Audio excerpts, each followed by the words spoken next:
Hello to current and future leaders. Thanks so much for joining us for another episode of The Big Idea, where we get to interview Southeast Asian leaders who not only have big ideas, but are turning them into a reality. I'm your host, Jason Seymour. I'm the spokesperson for the U.S. mission to ASEAN. And we have a special guest for you today from Southeast Asia, from Indonesia, Retno Kusuma Ningrum. Please join the program. Hi, Jason. Hello, how are you today? I'm great. Very great right now. Yeah. Healthy and safe Fantastic. here. Fantastic. Lovely day in Indonesia. So let's get to it. Let's get to this very exciting topic today. You are associated with an association called IAM Vet. Am I getting that right? It is IAM Flying Vet. And now you're on mute. I think you're on mute, Redno. Oh, There you go. sorry. Kind of That's weird. okay. Okay. I Yeah, am that's true. I Flying Vet. am flying fat. Great. Please tell our audience, what is I Am Flying Vet? All right. So I am flying fat is actually the association of veterinarian who has interest in marine megafauna aquatic. For instance, for example, such as marine mammals, sea turtles, yeah, some kind the one that is big megafauna, big in size in the oceans. One of it, yeah. So yeah, that Now, is about it. I am flying vet. So it's an association of veterinarians. True. And how Yes. did this association start? When did it start? It was started in 2018, if I'm not mistaken. So basically, there were a lot of concerns. At that time, there were a mass stranding of whales in Aceh, and a lot of people coming, I mean, local people coming into the shore, and they want to help. But they don't really know how to do it. So Mhm. some of the initiator of Iron Flying Pack also there, and then they see that they were thinking that there should be veterinarians that understand about this kind of marine animals, and I mean their skill in in giving the medical treatment also very important, right? So from that incident, then yeah, there are the ideas of I am flying fats coming up, and then until right now, I am flying fat still helping in giving the medical treatment about to the stranded and sick marine megafauna in Indonesia. Yeah. So just to start, people can download this app to their mobile phone. And then if they happen to be on a beach and they notice that a marine animal has washed ashore, they could contact someone via this app. So far we don't have any special app. So, but we still using the social media such as Instagram, Mm, Facebook. But if there is any issues of stranding marine mammals or sea turtles, usually the first responder is the one that will take actions. But the I am flying mhm, flat will only be contact if there are severe issues of their mhm. medical or of their health, if they look that it needs something, some treatments. So yeah, they can ask about it to I am flying fat. But again, I am flying fat is actually a voluntary association, so all Mhm. the fat in this association has given their skill, but oftentimes we have a very limited budget to go there. So yeah, and actually it's kind of interesting why we call our association flying fat, because stranding incidents of marine megafauna happens anywhere, and Indonesia is a very big it's an archipelagic country with a lot of islands, and the stranding can be happening everywhere anytime. We don't know, we cannot plan it. So when the stranding happens in the location that there is no fat at all, and I am Flying Vet, supported by another grantees or donors, we have some money to fly the veterinarians to that locations and give the medical treatment at that location. So flying means not really flying, but we run to that locations using Mhm. car, using plane, or using train, or using anything. But the transportation that will take us as fast as possible to the stranding or the sick location of the marine megafauna itself. So yeah, Well, if anyone's listening to this program who has a few extra dollars or rupiah and wants to make a donation, I'm sure you won't turn yeah, them down. But even though you don't have an app, as you were mentioning, you have an Instagram page. You're on Facebook as well, so people could put a message saying, "Oh, I've discovered this marine mammal. I'm not sure what to do." All and other subscribers to your platform, you could all share advice together and help people know what to do. So it's a yeah. valuable resource for people just to be subscribed to your site. So, how did you get involved in I Am Flying Vet? Oh, all right. So it is. I used to work in an NGO in Indonesia, and one of the my supervisor is the initiators of I Am Flying Vet. So Uh-huh. from there, she asked me and encouraged me to join this, and she explained about this association, and I feel that, oh, this is very cool activities, and I really love to join and help I Am Flying Vet. And actually, I am Flying Vet because all the member are the veterinarian who has their own work, their own clinics, and their own job. So there are no person in I Am Flying Vet who has time to manage the social media, to manage in finding the donation, the grants, the proposal for and etc. So I've been placed in that kind of positions right now. So then I Am Flying Vet can be more growing. Yeah, just to manage for the communications and also external relation, whether to the governments, to the NGOs, or any potential donor as well, so that we can survive and help more marine megafauna that's sick or stranded in the futures on the field. So yeah, that is And have how you I. had a passion for animals or marine life for a long time? Yeah, actually, I really love marine life, especially the big one, the Uh-huh. endangered one. And Uh-huh. yeah, because I took my undergraduate studies on marine science, and ever since I graduated, I've been working in conservation project that is related to endangered species. Somehow, all the species is actually megafauna aquatic. uh, for instance, the mobility ray. I've been working with the mobility ray, dugong, marine mammals, and the last one is with the sea turtle. So it kind of aligned with my experience as well. But again, yeah, I'm not a veterinarian, but the opportunity for me is very open with the I Am Flying Vet because I can fill the gap that they also need, which is in the communication sectors and also in the relationship part to yeah to make this association survive. So yeah, That's that's fantastic. that's Well, everyone has moment. a role to play, whether you're a veterinarian or a communication specialist. There are jobs, various kinds of jobs to contribute to this field. Yeah.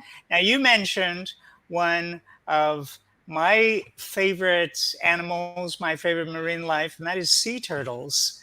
So Oh, let's talk a little bit about sea turtles. How has I Am Flying Vet helped sea turtles?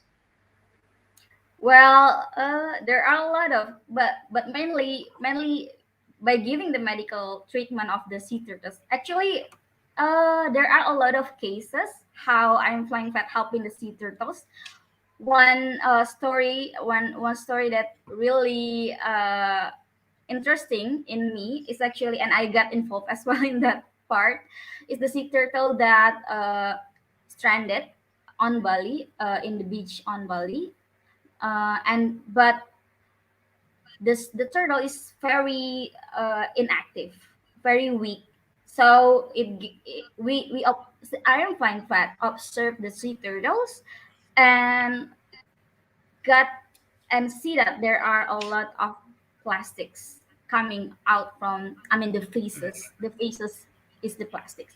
So maybe Mhm. this is what happens with this is the cause, the major cause why sea turtles feel so weak, because the turtles itself doesn't want to eat because they feel full, maybe Ah. because of the plastic inside of the digestive system, and it Mm-hmm. feels full, and there are very limited nutrients coming through the sea turtle body. So I'm flying fat coming, and I don't know what kind of medication, but I see that they inject something just to make the digestive system becoming more better, and then the sea turtle can excrete the feces uh, nicely in the futures.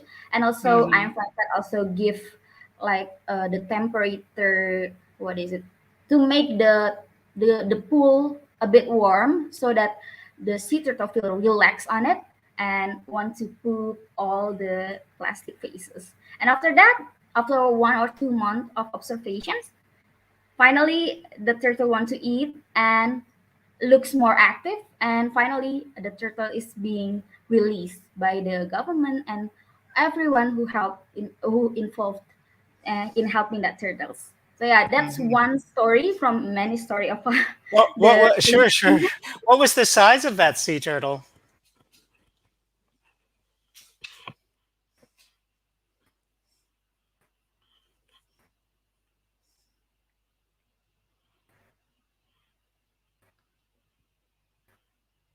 I think we've lost Retno for a moment. Retno, I'm come not back. sure. There you are. We lost you for a minute, Retno. I Got was me asking, again? you're back, you're back. How big was that sea turtle? I think around 1 meters, yeah, Mm-hmm. Yeah. if I'm not mistaken. But I have the pictures later that you can. Yeah, Oh, okay. yeah, All it's right, a whole let's look at story. them. Let's Oh look at the yeah, sea sure. turtle. That'll bring that story to life. This one, yeah, Wow. this Mm-hmm. is 1 meter. I forgot about 1.5 meters. Half meters. Mm-hmm. I think 1 meters. Yeah, this is the, if you can see, there are the Good plastic that size. being excreted by through the feces, and very Mm-hmm. weak. And then and this in the right pictures, the flying fat inject something. I'm not Mm-hmm. quite sure what it is, but it helps the sea turtles to be more relaxed with the pool treatment Mm-hmm. as well. And then, and here in the picture below, there are a lot of plastic that coming from the sea turtle feces. Yeah, this is always inside the turtles. One, And then, what a beautiful creature. And yeah, two, boy, we all need to think about how we're using plastics and yeah. alternatives. I mean, we all need to Well, contribute to that conversation. yeah, and fun facts, actually, the plastic that on the oceans, oftentimes turtles think that plastic is jellyfish. And they have like the Oh. sense of Mm-hmm. algae, because a lot of algae uh, on the plastics, because it's too Mm-hmm. long being on the ocean. So because of Hmm. that smell and that it looks like a jellyfish, then the sea turtles just eat that and Mm-hmm. eat that. And because a lot of plastic on the oceans, then this is what happens. This is only one turtle that we managed to save because we find Right. it, but we don't know what about the others that we didn't find. Yeah. Yeah. And we should be doing more. And I'll ask you some follow-up questions about that. You do Sure. have a fan, Pugu Setio Harto. Thanks so much for your comment. This is a great conversation. Thank you. And Retno, I know you have some other photos, so let's take a look at your next photo. Yeah, sure. Oh, gosh, what a Ah, gorgeous yeah. turtle. This is, What a yeah. gorgeous creature. This is actually the our one of the facilities of the IAM Flying Vet, and this is supported donated by the WWF Indonesia, the facility, the tank, and we are using Just a moment right now. We're getting a little bit of robot voice. Let's see if it gets fixed. the location. Right? Is it okay right now? You're back. You're okay. So yeah, I'm gonna start again. So this picture Please. is actually one of the facility that belong to IAM Flying Vet, supposed to be, but yeah, and this is actually supported and donated by WWF Indonesia. Very, Hmm. we were very thankful for them as well because they've been helping us a lot in this association, and also I want to say thank you for one of our member, the owner of Kadonganan Veterinary, because we borrow his place to place this facility.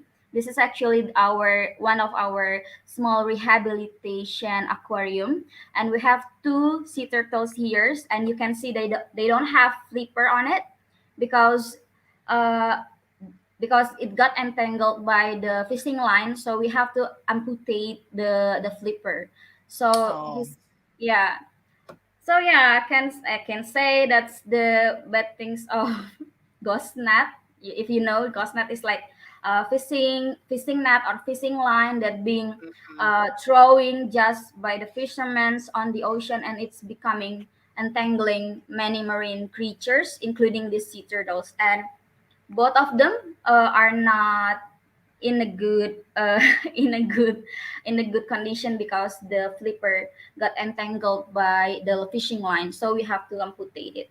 And right now it only swim with one front flipper and two back flipper. So we have a dream to create the artificial flipper for them. Actually, this is one of our dream, but again, Oh. this is something new, and Hmm.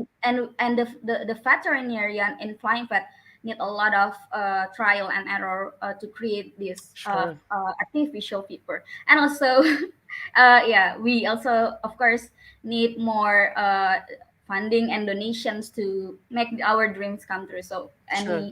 if anyone here who are Hmm. interested in helping us creating the artificial flipper for these two sea turtles, yeah, we really open up with that all opportunities. And please just contact I am fine Pet through our social media as well. So yeah. Well, I can't speak specifically about funding for artificial limbs flippers for sea turtles, but I am proud to say that the Biden administration is prioritizing illegal fishing and Yeah. maritime domain awareness. There have been announcements recently about uh, amplified funding for maritime security programs, additional Coast Guard resources. This is a priority for the True. State Department and the US government to work Oh, with Southeast Asia to improve the situation and go after illegal fishing. So hopefully we'll prevent some of these horrible accidents for the marine yeah. life. Hopefully, and looking forward for those cooperation and collaboration between Indonesia and US. Yeah. All right. Next slide. Next slide. Yeah, this is actually baby dugong. Uh-huh. Yeah, Dugong. yeah. Fun fact about dugong. Dugong is actually a marine mammal, and the baby always stay with its mother for several years, if I'm not mistaken, 1 or 2 years. And without the mothers, the baby will get lost and doesn't know what to do, what to eat, because it still eat from the milk of the mother, right? And somehow, this baby dugong found alone without the mother in Sulawesi, in Polewali Mandar.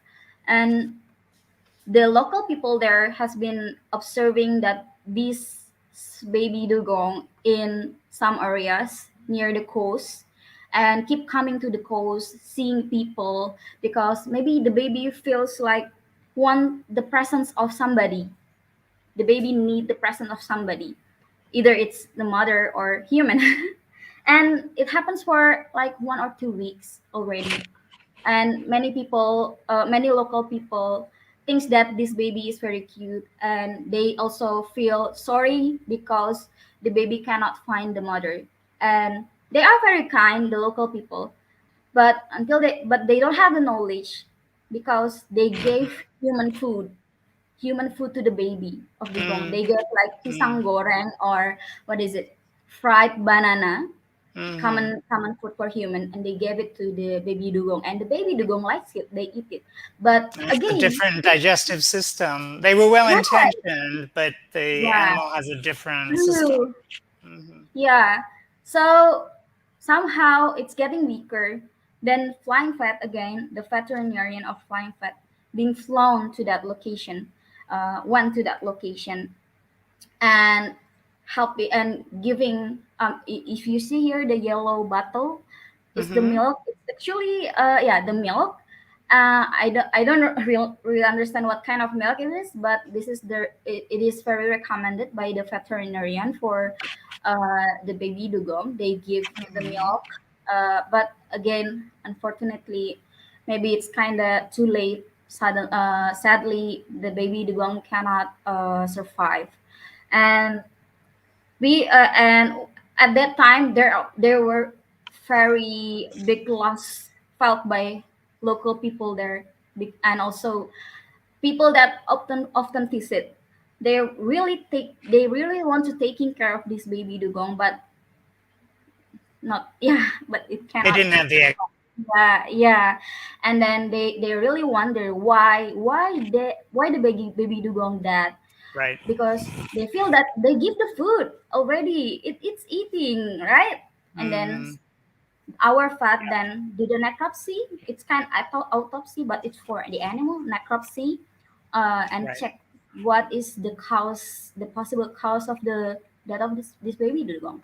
And the fat sees that there is an odds in the digestive system, and probably it's because of the food given by local peoples. But again, Hmm. yeah, this is the one thing that not everyone knows about it, especially in the location remote areas with, yeah, Right. so yeah, it's a Fascinating. great lessons to learn actually. Yeah. And But yeah, then it's okay. you and then you have one more photo, or is this the last I photo? think that's it. I only All right. sent these kind of So I've got photos. some Yeah. other questions for you. So we're looking at these beautiful creatures, and of Mhm. course, we all would like to have a world with beautiful creatures living in it. So besides us Yeah. humans, why should why should people care? Why should people care about these sea turtles and the dugong and the work that you do? Because every creature has important role in the world, in the marine ecosystem specifically for them, right? Well, these three creatures also have their own role. For example, maybe I can just explain one, which is the sea turtle. Mhm. Well, sea turtle has a very important role in the marine ecosystems. It eats jellyfish, right? And if there is no sea turtles, then there will be a blooming in jellyfish, Mm, right? If there are a lot of jellyfish in the oceans, it will take up juvenile or small mhm, fishes. And mhm, then we don't have small mhm, fishes. Only find jellyfish. Think about it. Then there will be destructions in the food chains already. And maybe if we lost these very important creatures, for instance, the sea turtles, then who knows about the future of the marine ecosystems? mhm, mhm. Maybe there will be no more fishes, maybe very limited fishes due to the extinction of sea turtles.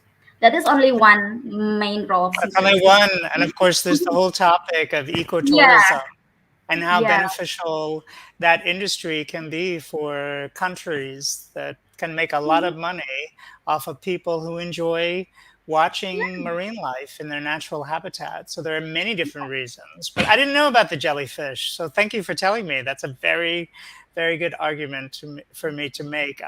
behalf of associations such as IAM Flying Vet. Now, we are coming to the end of our conversation, but I do want to squeeze in a little bit more because you participated in a YSEALI program, Young Southeast Asian Leaders Initiative program in 2021. And I would love for you to tell our audience a little bit about that program. Oh, yeah. Well, YSEALI Academic Fellows is very great activities actually. Although I'm joining in the COVID era, so I do it in hybrid, online and offline. But the offline or the in-person one will be held on this November, if I'm not mistaken. Yes, you are participating in November But 2022. We're again, so excited. And to where are yeah, you headed? I'm headed to Hawaii, but again, we don't know about the future of the COVID things, but hopefully it will be getting better soon. So I will be still on Hawaii this We hope November. so. We hope so. And Hopefully. that is Yeah. your, or will be your first time, pertama kali, in Yeah, the United States, right? That's so true. exciting. That's so Very exciting. exciting. Yeah, yeah. Welcome, Hawaii. Tell our audience what are one or two things that you get to learn? What types of skills developments occur in these programs? There are a lot of skills that I got because through this program, the academic fellowship program, they took us around of the US facilities. At that time I went to the NASA facilities, but again it's online. So yeah, it's very interesting. And then I went to the what is it, the packaging in the US, packaging system in the US, very great too. But yeah, again online. Hmm. And aside of looking on virtually tour into the US facilities, also in this program we have like a topic. We have a topic and teammate, and then we have to do our some kind of debate with the other team. And I think this is very great because uh, it increased the skills of talk, of our Hmm. conversations, our confidence, and also our critical thinking as well. And how can we support our how our team can support each others for our each specific topic. And there is one more interesting activities. Not only after I finished the virtual the online program, actually I'm with the East West Center at that time. So East West Center encouraged us to create our own project after the program, and they Hmm. give like several funding to implement that program. And Yes, I they do. joined to yeah, and I joined to kind of I'm joined with two projects. The first one is actually Blue Tech Accelerator program. Basically, it's implementing implementing the training of how can we become a good entrepreneur, but with focus specific topic on environment and marine ecosystem as well. How the entrepreneurs can benefit the marine ecosystem as well. So yeah, basically a lot of training. We invite speakers from entrepreneurs.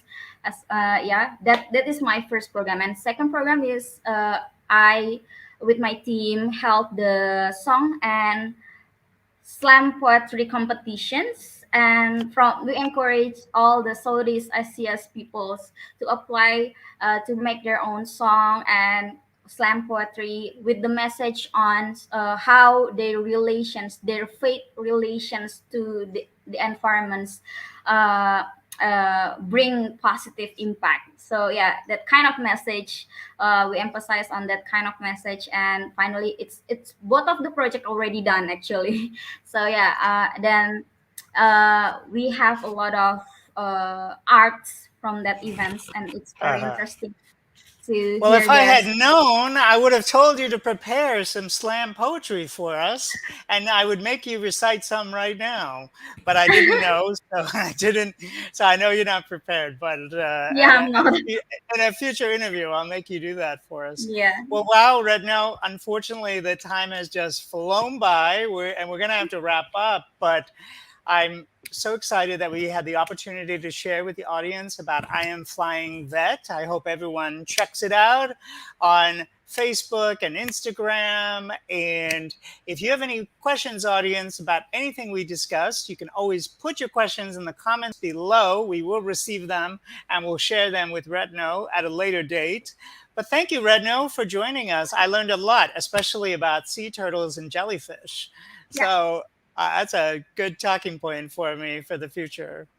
All right, Retno, thanks so much for joining us. And audience, thanks so much for joining us as well. Until the next time, take care. Thank you, Jason. Take care. Have a good day.